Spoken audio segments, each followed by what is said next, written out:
Now let's create the orders table and add a relationship between the customers and orders. So I'm going to collapse the customers table so we have more space here. First, we're going to drop the orders table if it exists.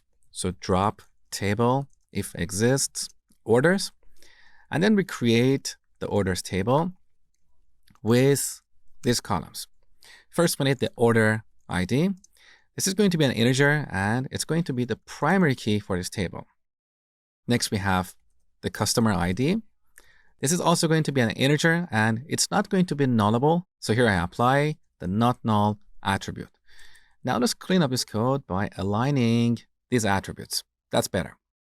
Now note that here I did not apply the not null attribute on the order ID column because when we apply the primary key attribute on a column, MySQL will assume that that column does not accept null values because it doesn't make sense to have null in a primary key column.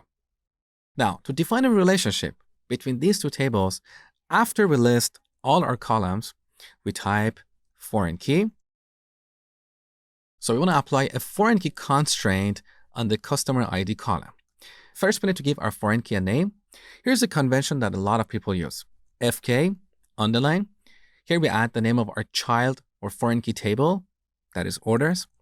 And then we add the name of the parent or primary key column, customers. Next, in parentheses, we list the columns that we want to add this foreign key on. In this case, the customer ID column.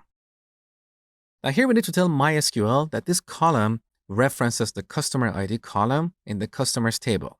So we type references, customers table, and in parentheses, we type customer ID. So that's the customer ID column in the customers table.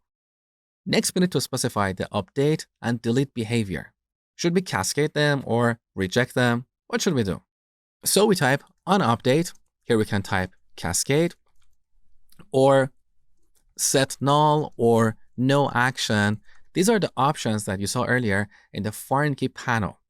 Let me show you. So here in our SQL Store database, let's take a look at the orders table. And by the way, I'm looking at the original SQL Store database.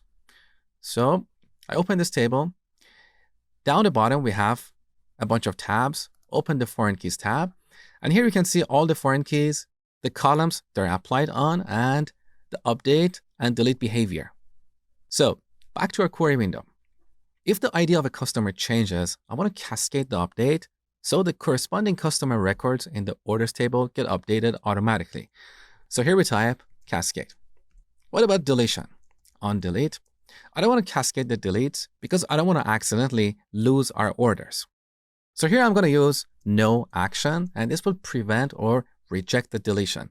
If you try to delete a customer and that customer has an order, MySQL will say, hey, you cannot delete this because there is an order for this customer. Now, some people argue that we should not cascade updates because the primary key should not change. While I agree with that in theory, in practice, things are different. We don't live in a perfect world. Sometimes the primary key can change.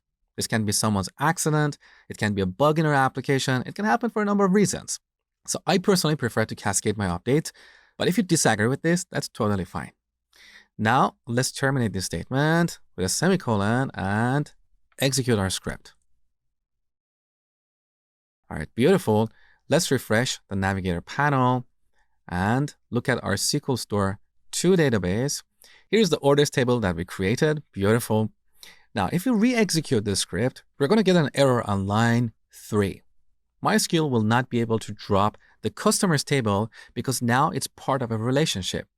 So to delete the customers table, first we need to delete the orders table because this table depends on the customers table. If we delete the orders table, customers table will not be part of a relationship and we can easily delete it. So I'm going to move this drop table statement before dropping the customers table. We can separate these statements by a line break. That's better. Now let's execute the script one more time. Beautiful. Our database is regenerated from scratch.